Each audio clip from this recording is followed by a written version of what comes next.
আর একবার আপনাদের স্বাগত জানাই 24 ঘন্টায়। আসছি এবারে চেতলার খবরে। চেতলায় ভেঙে পড়ল সরকারি আবাসন। এক শিশু সহ 17 জনকে উদ্ধার করে দমকল। বাসিন্দাদের অভিযোগ, ভুল পদ্ধতিতে বাড়ি সারাই করতে গিয়ে এই দুর্ঘটনা। মেরামতির আগে জীর্ণ আবাসনের অবস্থা যে খতিয়ে দেখা হয়নি তা মানছেন মেয়রও।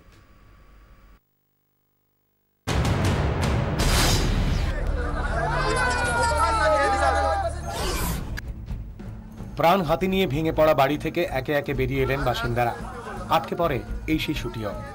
ঘণ্টাখানেক দমবন্ধ অবস্থার পর অবশেষে স্বস্তির নিঃশ্বাস।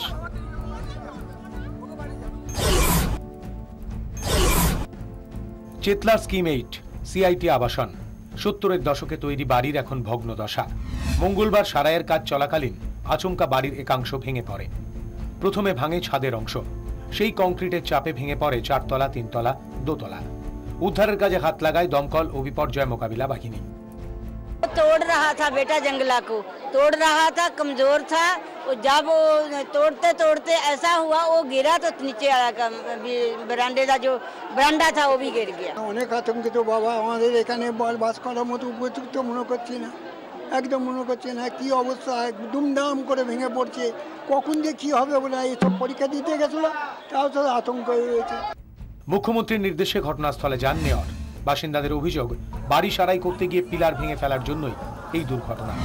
বিল্ডিং এর যে পিলারগুলো ছিল, যেটা সাপোর্ট ছিল, সব সেগুলোকে কেটে ওরা এটাকে লেভেল করতে চেয়েছে, যে লেভেল করে জিনিসটা সৌন্দর্য, কিন্তু সৌন্দর্য বাড়াতে গিয়ে যে বিল্ডিংটার কত বড় ক্ষতি করেছে সেটা কিন্তু এরা জানে না। যথেষ্ট সতর্কতা নিয়ে কি সারাইয়ের কাজ হচ্ছিল? স্পষ্ট জবাব দিতে পারেননি শোভন চট্টোপাধ্যায়। যে অংশগুলো ভেঙে পড়তে পারে সেই অংশগুলো ভেঙে দেবার কাজটা চলছিল, কিন্তু এতটাই এই পুরনো বিল্ডিংগুলোর এমন একটা অবস্থায় দাঁড়িয়েছে যে অ্যাসেসমেন্ট করতেও কোথাও কোথাও যারা মিস্ত্রি কাজ করছে, ইঞ্জিনিয়ার কাজ করছে, তাদের কোথাও কোথাও অসুবিধে হচ্ছে, যার পরিপ্রেক্ষিতে যে অংশটা ভাঙছিলেন তার বেশিরভাগ অংশ ভেঙে পড়েছে। পিডব্লিউডির ইঞ্জিনিয়ারদের সঙ্গে কথা বলছে, পুরসভার সঙ্গে কথা বলছে এবং একই সঙ্গে দমকল আধিকারিকরা এই কথাবার্তা বলে কোথায় কোথায় মানুষকে সরিয়ে নিয়ে যাওয়া হবে সেই ব্যবস্থাও কিন্তু করা হচ্ছে। ওই অংশে কেউ আর নেই।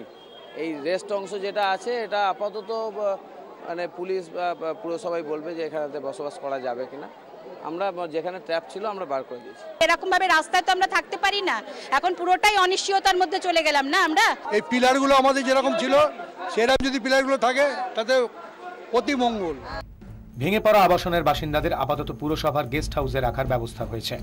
আবাসন পুরোপুরি সারিয়ে বাসযোগ্য করে তোলার প্রতিশ্রুতি দিয়েছেন মেয়র শোভন চট্টোপাধ্যায়। ক্যামেরায় মিন্টু বসাকের সঙ্গে বিক্রম দাস ও প্রীতম দের রিপোর্ট 24 ঘন্টা।